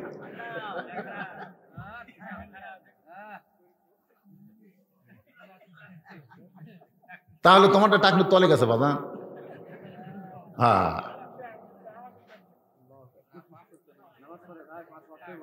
সুবহানাল্লাহ। বাজান তোমারটা দেখি, কোনো মন খারাপ করো না। হারাম কিন্তু সগলি করছে, সব গুজাত হচ্ছে রে। মাশাআল্লাহ, লিল্লাহ দেখবেন, মানে 2 জনে গুছা রাখছে আগে থেকে রেডি। এরা হুজুর যদি তাল মারে আমরা ফেল করবো না। লিয়াবলুয়াকুম আইয়ুকুম, পরীক্ষা করা হবে। সুন্দর আমল, এটাই সুন্দর আমল বাজান। টাকনু ঢাকবা না। পুরুষ মানুষ টাকনুর তলে পোশাক পরবে না, টাকনুর তলে পোশাক পরবে নারী। টাকনুর তলে পোশাক পরবে কে? আরো জোরে কন। আর পুরুষেরা টাকনু বের করে রাখবে, আর ঢিলা ঢালা পোশাক পরা লাগবে, যেটা পরে বসে পেশাব করা যায়। অনেক ছেলেরা খাড়া হয়ে পেশাব করে না? আপনারা বলেন তো, খাড়া হয়ে পেশাব নিংড়ে না? পেশাব যখন মানে একটু থামে গেছে, ওই মনে করতে আমার হয়ে গেছে, চেন তুলে দিছে। চেন যেই তুলে দিছে টপ টপ করে পড়তেছে, তো পড়ে এখন ওই জায়গাটা গেছে ভিজে। ওরা ন্যাঙ্গটি ভিতর আছে দেখে আপনি বেড়া থেকে বুঝতেছে না, কিন্তু ভিতরের ওই ন্যাঙ্গটি ভিজে গেছে। যখন বাচ্চা 6 মাসে পেশাব করতো, মা কি করতো? দৌড়ে, বাচ্চা কিন্তু সতর্ক সংকেত, তখন মা বুঝিছে কাম হসা, কাম হসে, আমার বাবু পেশাব করছে। আসে একেবারে পেশাবের কাপড় টান দিয়ে পাশা টুচা মুছে দিয়ে আবার একটা শুকনা কাপড় দিচ্ছে, কারণ মা জানে পেশাবের উপরে বেশিক্ষণ বাচ্চা থাকলে পেশাবের একটা কামড়ি ব্যারাম আছে। আছে না নাই? জোরেখান আছে না নাই? তাহলে 6 বছরের বাচ্চা পেশাব করলে মা দৌড়ে সে পেশাবের কাপড় ফাইলা দেয়, নতুন কাপড় দেয়। কিন্তু তুমি 20 বছরের ছেলে পেশাব করার পরে টপ টপ করে পেশাব দিয়ে তোমার কাপড় ভিজিছে, এখন কে টান দিবে? কথা কয় না, কে টান দিবে? কেউ দিবে? কেউ দিবে না। সারাদিন ওই পেশাব ভিজা অবস্থা থাকতে থাকতে ওই যন্ত্রের উষুমে শুকে গেছে। তো শুকে যাওয়ার পরে কি হচ্ছে শোনেন, ওই জায়গায় একটা জার্ম, শোনেন, জার্ম পয়দা হয়েছে। ওই জার্মটা আপনার অনুবীক্ষণ যন্ত্র ছাড়া দেখা যায় না, ওটাকে কিলবিল কিলবিল কিলবিল করতেছে। আপনার ওই জিনিসটা আস্তে আস্তে, আপনি তো খুব আঁটো সাঁটো ফুল প্যান্ট পরছেন, তো একেবারে টাইট চলবেন, তো ওটা বাতাসও পাচ্ছে না, ওই জায়গা বেঁকা হয়ে একটা আপনি সাইজ করে চাপা দিয়ে ফসেন, ইটিয়া চাপা দিচ্ছে। কি চাপা? হাসতেছেন? আজকে বিয়ে করলে ওভার ডিউটি কি জন্য হচ্ছে বোঝা লাগবে না? আপনি বাবা হিসাবে রাখালি করার দরকার আছে না নাই? কতক্ষণ আছে না নাই? কেমন রাখাল ছিলেন আল্লাহর নবী শুনবেন। কেমন রাখাল আল্লাহর নবী ছিল আপনারা শুনবেন। ঘরের মধ্যে ঢুইকে দেখে 9 বছরের মেয়ে ফাতেমা হাতের মধ্যে চুরি দিয়ে মুচকি মুচকি হাসতেছে। 9 বছরের মেয়ে মুচকি মুচকি হাসতেছে। সঙ্গে সঙ্গে নবী আমার ঘর থেকে বাইরে আসলেন। মা ফাতেমা চমকে গেল, যে বাবা ঘরের মধ্যে ঢুকে আমাকে মা মা বলে আদর করে, আজকে সেই বাবা কেন ঘর থেকে বাইরে যায়? বারান্দায় এসে দেখে নবীর চোখ দিয়ে দর দর করে পানি পড়তেছে। ফাতেমা বলে, বাবা কি দুঃখ আপনার মনে, কাঁদতেছেন কেন? রাসূল বলে, ফাতেমা, যে দুনিয়াতে সাজবে মা, আল্লাহ তার আখিরাতের সাজ কমায়া দিবে। সঙ্গে সঙ্গে ফাতেমা হাতের চুড়ি খুলে ফাইলা দিলেন, যে 2টা চুড়ি দিয়েছিল হাতে ফাইলা দিলেন। নবী দৌড়ে গিয়া ওই চুড়ি 2টা কুড়ে জামার পকেটের মধ্যে ঢুকাইলেন। ফাতেমা বললেন, বাবা, যেই চুড়ি হাতে দেওয়ার কারণে আপনি কাঁদতেছেন, ফেলে দিলে কেন কুড়ে পকেটে ঢুকাইলেন? রাসূল মুস্কি হাসিতে বললেন, ফাতেমা, এই 2টা চুড়ি আমি যত্ন করে রাখবো মা। শুধু চুরি যত্ন করব না, তোর নাকে ফুল পরায় দিব, তোর কানে দুল পরায় দিব, তোর গলায় মালা পরানো হবে। ফাতেমা বলে কবে কবে কবে? আল্লাহ রাসূল বললেন যেদিন তোমার বিবাহ হবে। রাসূল বুঝাই দিলেন ফাতেমা, মেয়েরা কেবলমাত্র এক ব্যক্তির জন্য সাজতে পারবে, সেই ব্যক্তি হলো তার স্বামী। স্বামী ছাড়া অন্য কোনো পুরুষের জন্য মেয়েরা সাজতে পারবে না। আপনার মেয়েটা 17 বছর হয়ে গেছে, সাইদা গইদা প্রতিদিন কোথায় যায়? আপনি বাবা হিসেবে দেখার দরকার আছে না না? এ ধরে কোন আছে না না? দেখবেন না প্লাজো প্লাজো পেটিকোটের লাগাল ঢিলে এলা কুটি পায়রা প্লাজো একেবারে টাকনুর থেকে আধা তো পরে উঁচু একটা হাইল পরে মাথা খালি দোলায় যায়। আর আমাকে যুবকেরা গান গায়, সুন্দর নারী দেখলে পড়ে আমার দিল দেওয়ানা করে, ওইলে ওইলে ওইলে। তোমার মেয়ের জন্য গ্রামের 10টা ছেলে নষ্ট হয়ে যাচ্ছে, তুমি হাজী সাহেব হজ করছে, তুমি সামনে কাতারে নামাজ পড়ো, তুমি জান্নাত যাবা। ইয়ার কি বাড়তিছে? আমার মায়েরা যারা পর্দার অন্তর আছেন, মা আপনাদের আমল কিন্তু বেশি না, মাত্র 4টা আমল করতে হবে। 1 নম্বর হলো নামাজ, 2 নম্বর রোজা, 3 নম্বর সতীত্বের হেফাজত পর্দা করা, আর 4 নম্বর স্বামীর কথা মতো চলা। মা ফাতেমা বললেন বাবা এই 4টা আমলের মধ্যে সবচাইতে গুরুত্বপূর্ণ আমল কোনটা? রাসূল বললেন ফাতেমা 24 ঘন্টার মধ্যে 5 বার নামাজ পড়লে নামাজের হক আদায় হয়ে যাবে। 12 মাসে 1 মাস রোজা রাখলেই রোজার হক আদায় হবে। স্বামী যখন কাছে থাকবে তখন স্বামীর হক আদায় করবে, স্বামীর কথা মতো চলবে। কিন্তু ফাতেমা পর্দা এই আমলটা, এটার কোনো সময় না, এটা সব সময় ফরজ। আমাকে বাংলাদেশে ফরজ কখন হচ্ছে? ও যে নানি বোরকা গাওয়াতে যাচ্ছে, কে নানি বোরকা পড়ছেন কেন? কই মরা লাগবি ভাই, মরা লাগবি ভাই। নানি দারুদ নাতনি আর গাওয়াত বোরকা নেই, 50 বছর আমের গাছ, গোড়াত বেড়া দিচ্ছে। সবাই বলতেছে কে ভাই বুড়া গাছের গোড়াত বেড়া কেন? গরু ছাগল যদি খাই ভাই সতর্ক থাকা ভালো। লোক তোর গাল থাপ্পড় বেড়া কবি কেড়ে পাগলা, তোর গাছের দিকে গরু ছাগল ঘৃণা করে তাকাবি না রে। বেড়া যদি দিবার চাষ ওদের লক লকা পাতা বাড়াছে, ওই ছোট গাছত বেড়া দে। আজকে বুড়ির বোরকা পরা লাগবে না, কারণ একটা বুড়া পর্যন্ত বুড়ির দিকে তাকায় না, ঠিক না? একটা বুড়া পর্যন্ত তাকায় না,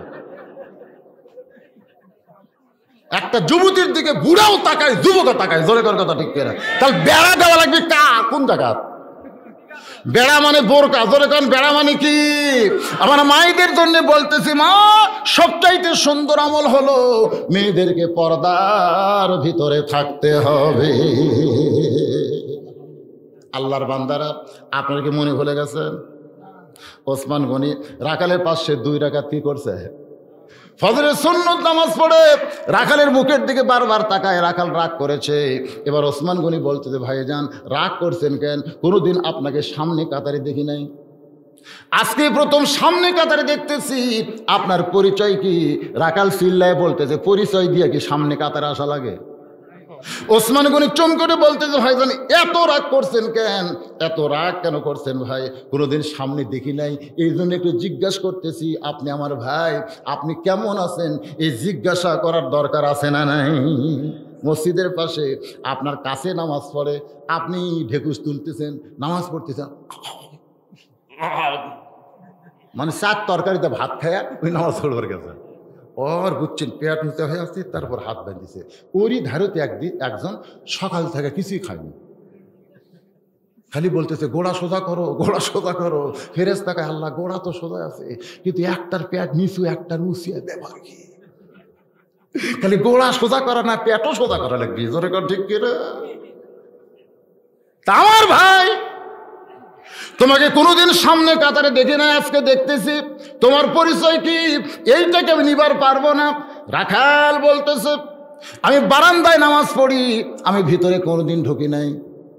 আজকে প্রথম কাতারে আসার কারণ হলো শুধু দেখার জন্য এসেছি। একটাবার দেখা যদি হয়ে যায় আমার সারা জীবনের সাধনা আল্লাহ পুরা করবে, আর কোনোদিন ভিতরে আসবো না। শুধু একটাবার দেখার জন্য আমি এসেছি। ওসমান গনি ছোট বাচ্চার মতন কান্দে। রাখাল গায়ে হাত দিয়ে বলে, কি হলো, আপনি কেন কাঁদতেছেন? ওসমান বলে, ভাইজান তুমি একটা দিনে সেই দেখবে তোমার কত বড় ঈমান, একদিনে সেই তুমি দেখবে, আর দেখা হলেই তুমি চলে যাবে। আজকে কয়েক বছর হলো আমি সামনে নামাজ পড়তেছি, এখন পর্যন্ত আমার দেখা হয় নাই। কারণ রাখাল দেখতে চাই হযরত ওমরকে, আর ওসমান গনি দেখতে চায় নামাজের মালিক আল্লাহকে। সুবহানাল্লাহ কোন না কেন? দুইজনের দেখাই ঠিক। একজন দেখবে আল্লাহ, যেরকম একজন দেখবে কি, আর একজন দেখবে আল্লাহওয়ালা।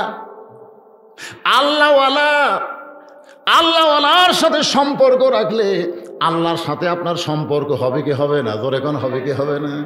রাখাল দেখতে চায় কাকে? ওমর না কয় এখন আল্লাহওয়ালাকে। জোরে কোন কাকে? আর ওসমান গনি দেখতে চায় কাকে? আল্লাহকে। এত বছর হলে সামনে কাতারে নামাজ পড়তেছি, আজ পর্যন্ত আমার দেখার ভাগ্য হলো না। রাখাল বলতেছে, তাহলে তোমার চোখে দোষ আছে। যাই যেমন মানুষ তার চিন্তা ভাবনাও তেমন। ওসমান গনিকে বলতেছে, তোমার চোখে সমস্যা আছে, তুমি আমার হাত ধরো, তুমি আমার হাত ধরো, আমি নিজেও দেখব এবং তোমাকেও দেখায়া দেব। ওসমান গনি তাকায় বলে, মাবুদ, নিজের যোগ্যতায় হলো না।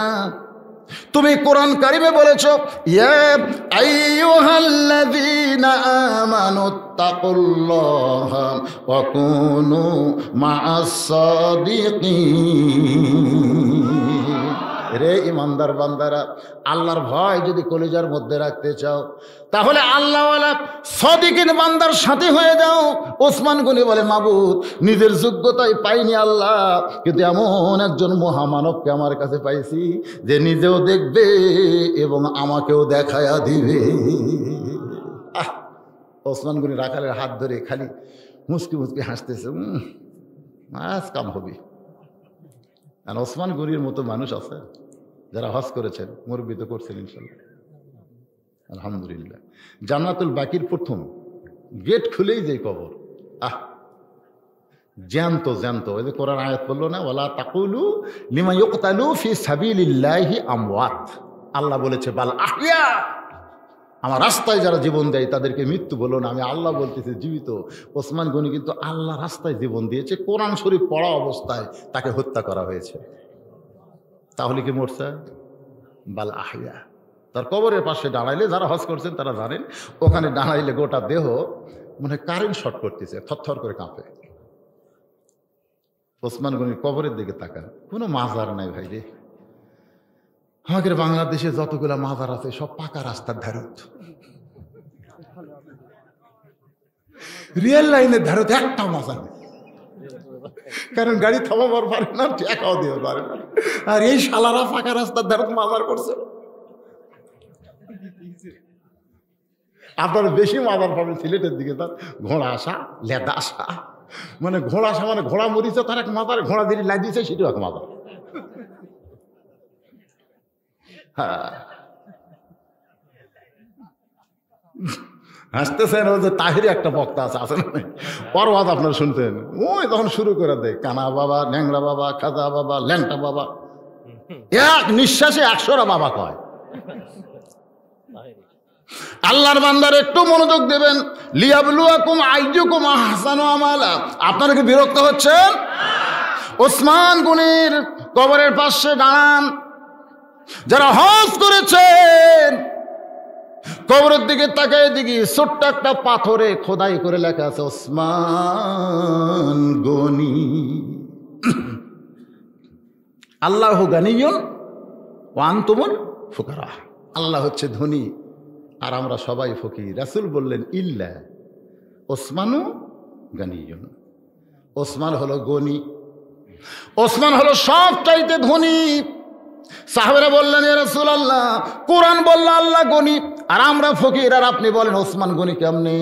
রাসূল বলেন তাহলে শোনো,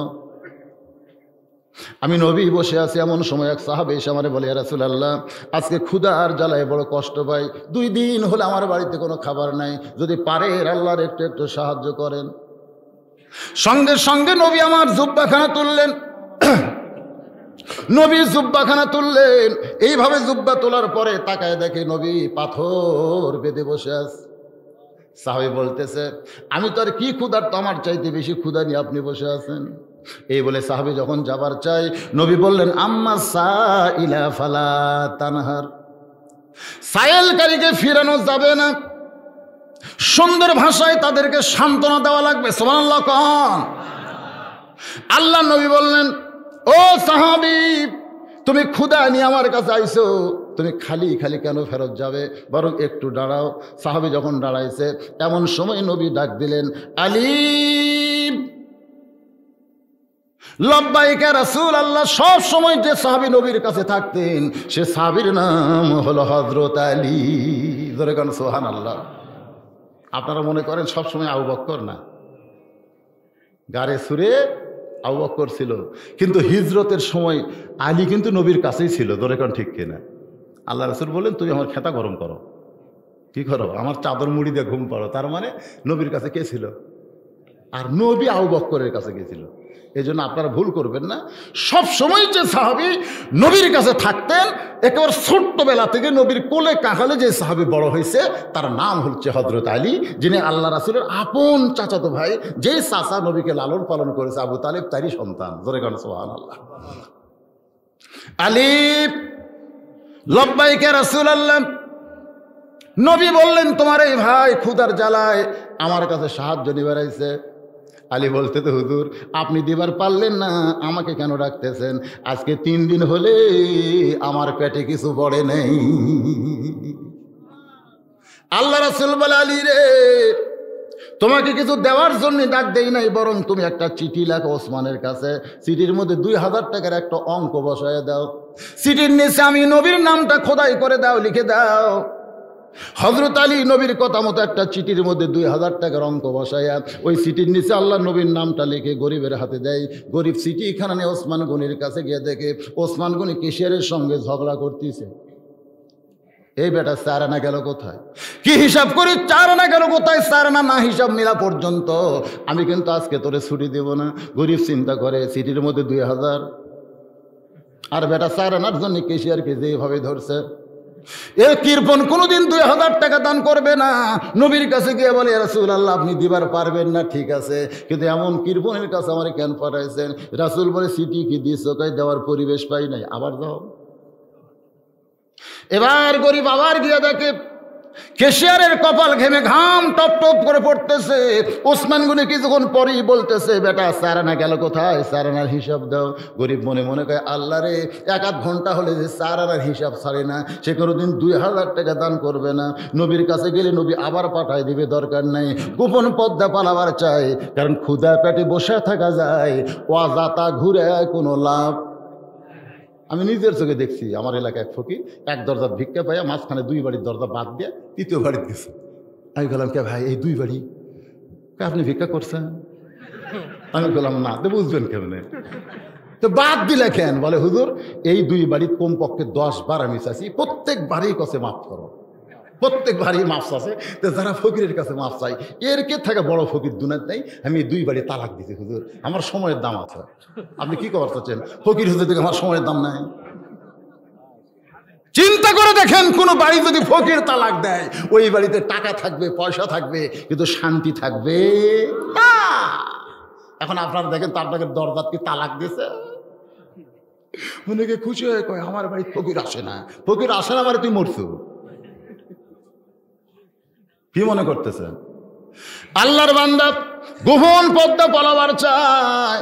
রাস্তার মুড়াই থেকে হযরত আলী দাঁড়ায় আছে। আলী বলতেছে, ভাইজান, আমার হাসান হুসাইন ক্ষুধার জ্বালায় কাঁদতেছে, তোমার 2000 টাকা ওসমান দিল, সেখান থেকে 2টা টাকা কি আমার লেখার হাদিয়া দেওয়া যায় না? কারণ চাওয়া চলবে না, হাদিয়া খাওয়া যায় যাচ্ছে। 2টা টাকা দাও রে ভাই। গরিব কান্দের বলে, আলী রে, তোমার চিঠি এখনো আমার পকেটে। হযরত আলী বলতে, তো পকেটে কেন? বলে, 2 বার গেছি 4 আনার জন্য, কেশিয়ারকে ছাড়ে না। আবার নবীর কাছে গেলে নবী পাঠাই দিবে, ভয়ে রাস্তা দিয়ে পালাবার চাই। আলী বলতেছেন, তুমি কি নবীর সাহাবী? বলে, হ্যাঁ। তাহলে বিশ্বাস করো, নবী যা কিছু করে নিজের জন্যে না, সব কিছু করে আমার আল্লাহর জন্যে। যাও। হযরত আলীর ভয়ে করে সাহাবা ওসমান গনির দরবারে এসে দেখে ওসমান গনি আর কেশিয়ার দুইজনই আল্লাহর শুকর আদায় করতেছে, আলহামদুলিল্লাহ আলহামদুলিল্লাহ জিকির করতেছে, কারণ হিসাব মিলে গেছে। সুবহানাল্লাহ কোন। হয়তো আপনারা বলবেন হুজুর সারানার হিসাব মিলার কি দরকার? আল্লাহ বলেছেন তোমাকে যে সম্পদ দেওয়া হয়েছে এই সম্পদ তোমার না, এই সম্পদ হলো আমার। আমার সম্পদের শতকরা 2.5 টাকা হিসাব করে তুমি গরিবরে দিয়ে দাও। যারা সম্পদের হিসাব করে না তাদের যাকাত আদায় হবে না। সুবহানাল্লাহ কর না কেন? বাজানো হযরত আলী এবার লোকটা এইটা দুইজনের জিকির দেখার পরে ওসমান গনির সামনে সালাম দেয়, চিঠিখানা হাতের মধ্যে দেয়। ওসমান গনি চিঠি পায় একটা চুমা খায়, বলে ভাইজান এই চিঠি কে পাঠাইছে? ভাই কে পাঠাইছে? গরিব সাহেব বলে চিঠির নিচে নাম লেখা আছে, আল্লাহর নবী এই চিঠি পাঠাইছে। সঙ্গে সঙ্গে ওসমান গনি চুমাতে বলে ভাইজান এই চিঠি কে পাঠাইছে? গরিব বলতেছে আপনি কি লেখাপড়া জানেন না? চিঠির নিচে নবীর নাম লেখা আছে। সঙ্গে সঙ্গে চুমাতে বলে ভাইজান এই চিঠি কে পাঠাইছে? গরিব মুস্কি মুস্কি হাসার মনে মনে কয় চারানার জন্য যেই বেটা কেশিয়ারকে ছাড়ে নাই, চিঠির মধ্যে 2000 টাকার অঙ্ক থেকে মাথা নষ্ট হয়ে গেছে, আল্লাহর নবী এই চিঠি পাঠাইছে। সঙ্গে সঙ্গে ওসমান গনি চুমুতে বলে ভাইজান এই চিঠি কে পাঠাইছে? ভাই গরিব বলতেছে তোর টাকা আর আমার দরকার নাই, কারণ 2 বার আইসি রে, তুই চারানোর জন্য কেশিয়ারকে ছাড়িস নাই। চিঠির মধ্যে 2000 টাকার অঙ্ক দেখে তুই পাগল হয়ে বারবার জিজ্ঞাসা করিস আর বলবো না। নবীর কাছে গিয়ে কান্দার বলে ইয়া রাসূলুল্লাহ আপনি দিবার পারবেন না ঠিক আছে, কিন্তু এই কৃপণের কাছে আমারে কেন পাঠাইলেন? যে আপনার নাম শুনে 3 বার বলেছি, এরপরেও তখন শুনতে চাই, আমি রাগ করে আপনার কাছে নালিশ জানাই। নবী আসমানের দিকে তাকায় বলে আল্লাহ আমার ওসমান তো এমন হওয়ার কথা ছিল না। সঙ্গে সঙ্গে তাকায় দেখে দরজায় 1 বস্তা টাকা মাথায় না হদ ওসমান গনি দাঁড়িয়ে আছে। রাসূল বলে ওসমান তোমার ভাইকে 2000 টাকা দান করার কথা বলেছিলাম, কিন্তু 1 বস্তা টাকা কেন আনছো? ওসমান গনি বলে ইয়া রাসূলুল্লাহ চিঠি পাওয়ার সঙ্গে সঙ্গেই 2000 টাকা দেওয়ার নিয়ত করেছি, আর মনে মনে সিদ্ধান্ত নিয়েছি আপনার পবিত্র নাম যতবার আমার সামনে বলবে আমি 2000 করে টাকা বাড়াই দিব। এই পর্যন্ত 3 বার আপনার পবিত্র নাম বলেছে, যার কারণে 6000 আর চিঠির কারণে 2000, এই 8000 টাকার বস্তা নিয়ে আপনার সামনে হাজির। আপনার পবিত্র হাত দিয়ে আমার গরিব ভাইরে আপনি দিয়া দেন। নবী কান্দে, সাহাবীও কান্দেস। নবী বলে মাবুদ আমি একজন গরিব, আমার নাম শোনার সঙ্গে সঙ্গে যে ওসমান 2000 করে টাকা বাড়ায় দেয়, আমি গরিব নবী ওসমানকে কি দিয়ে খুশি করব? আল্লাহ বলে হাবিব আপনাকে ভালো যে বাসে আমি আল্লাহ তাকে ভালোবেসে আমার গানি ডিগ্রি তারে দিয়া দিলাম। সে ওসমান রাখালের হাত ধরে আছে, সুবহানাল্লাহ কর। নিজেও দেখবে এবং আমাকেও দেখায় দিবে। কিছুক্ষণ পরে মুয়াজ্জিন আকামত শুরু করেছে। মুয়াজ্জিন যখন আকামত শুরু করেছে এমন সময় হযরত ওমর মিহরাবের মধ্যে ঢুকেছে। আপনারা হয়তো বলবেন হুজুর মিহরাবের মধ্যে ইমাম ঢুকবে কোন দিক দিয়ে? বর্তমানে বাংলাদেশে মানুষের সমাজ থাকার কারণে ইমামকে মসজিদের দরজা দিয়ে ঢুকতে হয়, কিন্তু যেদিন লিয়াবলুয়াকুম আইয়ুকুম আহসানু আমালা সুন্দর আমল চালু হয়ে যাবে সেদিন ইমামকে দরজা দিয়ে ঢোকা লাগবে না, ওই মেহরাবের সাথে ছোট্ট একটা দরজা থাকবে, আর ওই দরজার ওই পারে একটা ইমামের রেস্টরুম থাকবে। সুবহানাল্লাহ। যেই মাত্র আকামত শুরু করেছে ইমাম মেহরাবের মধ্যে ঢুকেছে, কতকামাতিস সালাম রাখাল আল্লাহু আকবার। ওসমান গনি হাত ছাড়ে দিস। এতক্ষণ কি ধরে আসলো? নিজেও দেখবে আমাকেও দেখাবে। কিন্তু যেই মাত্র রাখাল আল্লাহু আকবার বলেছে ওসমান গনি বলে ভাইজান ইমাম ভুল করলে মানুষ লোকমা দেয়, এখনো পর্যন্ত আকামতি শেষ হয় নাই, আর তুমি আল্লাহু আকবার লোকমা দিলে কেন? রাখাল বলতেছে এই জন্যই তো তুমি কানা, দেখবার আসে তুমি দেখবার পাও না মিয়া, এই জন্যই তো তুমি কানা। দ্বিতীয় কাতারের একজন সাহাবী দৌড়ে এসে রাখালের হাতটা হ্যাঁচকা দিয়ে বলতেছে এই পাগল কারে কানা কানা বলতেছিস? তুই কি এই মহান ব্যক্তিকে চিনিস? রাখাল বলতেছে কাউরে চিনি না, আমি বারান্দায় নামাজ পড়ি। আমি ভিতরের কাউকে চিনি না। সাহাবী বলতেছে, পাগল, যে তোর হাতটা ধরেছিল তখন ওই মহান ব্যক্তি যারে তুই কানা কানা বলতেছিস, ইনি হলে রাসূলের ডবল জামাই ওসমান গনি। রাখাল নিজের বুকে চড় মারে। মসজিদের ভিতরে দামি দামি সাহাবী, আমার মতন রাখাল কেমনে ঢুকবে, এই জন্য বারান্দায় নামাজ পড়ি। কিন্তু ওই পথিক আমার সর্বনাশ করছে। ওমর ফারুকের দিকে আঙ্গুল তুলে বলতেছে, ওই পথিক আমার সর্বনাশ করেছে। ওই পথিক আমারে কইছে, হয়তো ওমরকে যদি দেখতে চাও তাহলে সামনে কাতারে নামাজ পড়ো। সামনে কাতারে নামাজ পড়তেছে শুধু হযরত ওমরকে দেখার নিয়তে। কিন্তু ওই মেহরাবের মধ্যে যদি আবার পথিককে দেখতে পাই, এখন তোমরাই বলো আল্লাহু আকবার ছাড়া তো আমার উপায় নাই। আমি আল্লাহু আকবার লোকমা দিয়া ওই পথিককে মেহরাব থেকে খেদাইয়া দিব। ওই জায়গায় হযরত ওমরকে আমি প্রাণ ভরে এক নজর দেখতে চাই। হাজার হাজার সাহাবীরা কাঁদতেছে। মসজিদের মধ্যে সমস্ত সাহাবী যখন কান্দে, রাখাল চিল্লাই বলে, আল্লাহ, বারান্দায় নামাজ পড়া ভালো, এই ভিতরে কেন কান্দা কান্দি শুরু হয়ে গেল?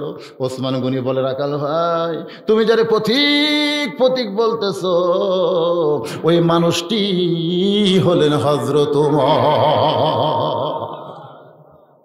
গাছের গোড়া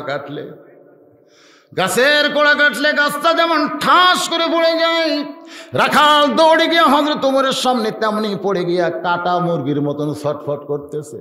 কাটা মুরগি যেমন ছটফট করে তেমন ছটফট করে বলতেছে, ইয়া আমিরুল মুমিনিন, আমার কি হবে, আমার কি হবে? ইয়া খলিফাতুল মুসলিমিন, আমার কি হবে? আমি আপনাকে তওবা বলাইছি, আমি আপনাকে মুনাফিক কইছি, আমি আপনাকে ভণ্ড কইছি, আমার কি হবে, আমার কি হবে? এমন করে রাখাল যখন কাঁদতেছে, ওমর ফারুক এক টানে রাখালকে তুলে বুকের সঙ্গে চাইপা ধরে কপালে একটা চুমা খা। হাজার হাজার সাহাবীরা বলতেছে, ইয়া আমিরুল মুমিনিন, যে আপনাকে তওবা বলাইছে, মুনাফিক কইছে, ভণ্ড কইছে, আবার তাকে বুকের মধ্যে নিয়ে কপালে চুমা খান, আমরা যে কিছুই বুঝতে পারলাম না। ওমর ফারুক বলে, রাখাল রে, তোমার এত কথা হজম করার পিছনে তুমি আমাকে তওবা বলাইছো, মুনাফিক কইছো, ভণ্ড কইছো, তোমার এত কথা হজম করার পিছনে আমি শুধু তোমার সুন্দর আমল দেখেছি। আর সুন্দর আমল দেখার কারণে এই কথাগুলো আমি আল্লাহর হস্তে হজম করেছি। লিয়াবলুয়াকুম আইয়ুকুম আহসানু আমালান ওয়া হুয়াল আজিজুল গফুর। ভাইজান, আজকে আলোচনার ভিতর দিয়ে এই জিনিসটা আমি আপনাদের বোঝানোর চেষ্টা করলাম। সুন্দর আমল কিন্তু বর্তমানে বাংলাদেশে হচ্ছে না। নেক আমল হচ্ছে, ঠিক কিনা বলেন? হচ্ছে না।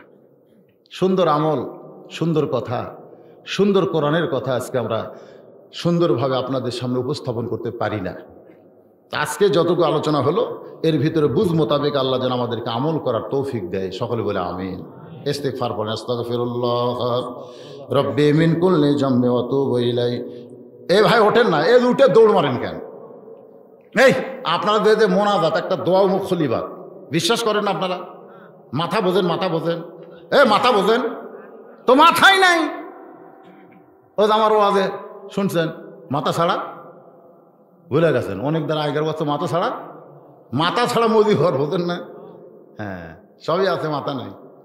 আর সাথীরা মনে করলো শার্ট ঠিক, লুঙ্গি ঠিক, এটাই মজিবর। নীল হাওয়ারি নিয়ে দাফন করছে মাথা ছাড়া, কিন্তু মজিবর মরেনি। ওই অসুস্থ ছিল, ওই অ্যাক্সিডেন্ট করে আবার সেরকম হাসপাতালে 15 দিন চিকিৎসা দেওয়ার পরে ভালো হয়ে গেছে। ওই বাড়িতে গেছে, আর বউ দৌড়। তুই মাথা ফেলা কোথায়? তোমার তো মাথা নেই। মাও কয় তুই ভূত রে, তোর তো মাথা থাকার কথা লাগ। মজিবর কবরত যা বলতেছে, এই তোর যদি মাথা থাকতো তাহলে আজকে আমার এই বিপদ হতো না। আজকে যারা এই যে এতক্ষণ ওয়াজ শুনলেন আর এখন মোনাজাত হবে, আপনারা উঠে দৌড় মারতেছেন।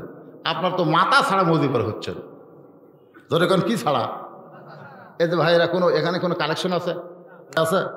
আমি ফ্রেশ ওয়াজ করছি, যখন উঠছি তখন বাজে 8টা।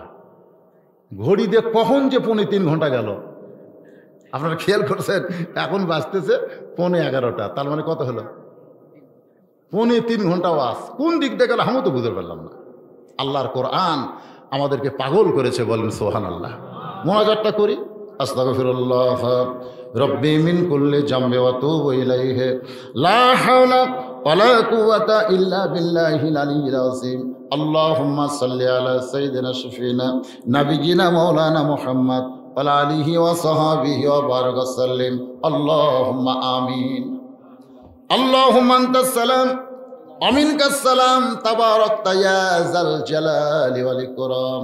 আয় আল্লাহ তাআলা, তোমার মেরাই গ্রামের যুবকেরা, তোমার বান্দারা কষ্ট করে মেহনত করে এমন পরিবেশে যখন কোথাও মাহফিল হচ্ছে না, এরপরেও তারা আজকে কোরআনের আয়োজন করেছে, মাহফিলের আয়োজন করেছে। আল্লাহ, এই গোটা গ্রামের উপরে রহমত বরকতের দরজা তুমি খুলে দাও। আয় আল্লাহ, তারা কষ্ট করে মেহনত করে আজকে যারা মাহফিল করেছে তাদের সকলকেই তুমি কবুল করে নাও। আল্লাহ, শুরু থেকে শেষ পর্যন্ত যত আলোচনা হয়েছে আল্লাহ, এর মধ্যে যদি ত্রুটি হয়, ভুল হয়, মাফ করে দাও। এর যা হাদিয়া মঞ্জুর করো, সোনার মদিনায় নবী পাকের রওজা মুবারকে আল্লাহ তুমি কবুল করে নাও। তামাম আম্বিয়ায়ে কেরাম, আসহাবে কেরাম, তাবিনী কেরাম, তাবিনী কেরাম, তামাম পৃথিবীর মাটির নিচে যত মুমিন মুমিনাত শুয়ে আছে আল্লাহ, সকলের আরওয়াহ পরে হাদিয়া কবুল করো। ও মাবুদ, আমরা যারা হাত তুলেছি, আমাদের জনম দুঃখনী মা যাদের কবরে চলে গেছে আল্লাহ, মেহেরবানি করে মায়ের কবরকে জান্নাতের টুকরা কবুল করো। বাবার বাড়িঘর সবই আছে, আমি সহ আমরা যারা বাবা হারা ইতিম হয়ে গেছি আল্লাহ, মেহেরবানি করে বাবার কবরকে জান্নাতের টুকরা কবুল করো। আমাদের দাদা দাদি, নানা নানি, আত্মীয় স্বজন, আমাদের আপনজন যারা কবরে গেছে আল্লাহ, কবরবাসীদের তুমি মাফ করে দাও। আল্লাহ তাআলা, এই গ্রামে গোরস্থানে যত মুর্দা শুয়ে আছে আল্লাহ, সকলার কবরকে জান্নাতের টুকরা কবুল করো। আল্লাহ, মেরাই গ্রামের মসজিদকে কবুল করো, ইমাম মুয়াজ্জিন মুসল্লিদের কবুল করো, মাহফিলের সদস্যদের আল্লাহ তুমি জান্নাতি কবুল করো। পর্দার অন্তরালের মা বোনেরা আবিদা সালিহা পর্দানশী কবুল করে মা ফাতেমার চরিত্র দান করো। আমাদের মধ্যে আমরা যারা অসুস্থ আছি আল্লাহ তুমি সুস্থ করে দাও। আল্লাহ, করোনা ভাইরাস থেকে গোটা বিশ্বকে আল্লাহ হেফাজত করো, আর বাংলাদেশের প্রতি রহম করো। খাস করে বগুড়া জেলা, দুপচাঁচ উপজেলায় এই মেরা এলাকার প্রতি আল্লাহ তুমি রহমত বরকতের দরজা খুলে দাও। আল্লাহ, কোরআনের মাহফিলে যতক্ষণ ছিল আল্লাহ, তুমি তাদের রহমতের চাদর দিয়ে আবৃত করেছিলে। মাহফিল থেকে যখন বের হবে কোনো মুসিবত তুমি তাদেরকে ধর দিও না আল্লাহ, আমাদেরকে দিও না আল্লাহ। আল্লাহ, করোনা ভাইরাস থেকে আল্লাহ বাংলাদেশকে তুমি হেফাজত করো।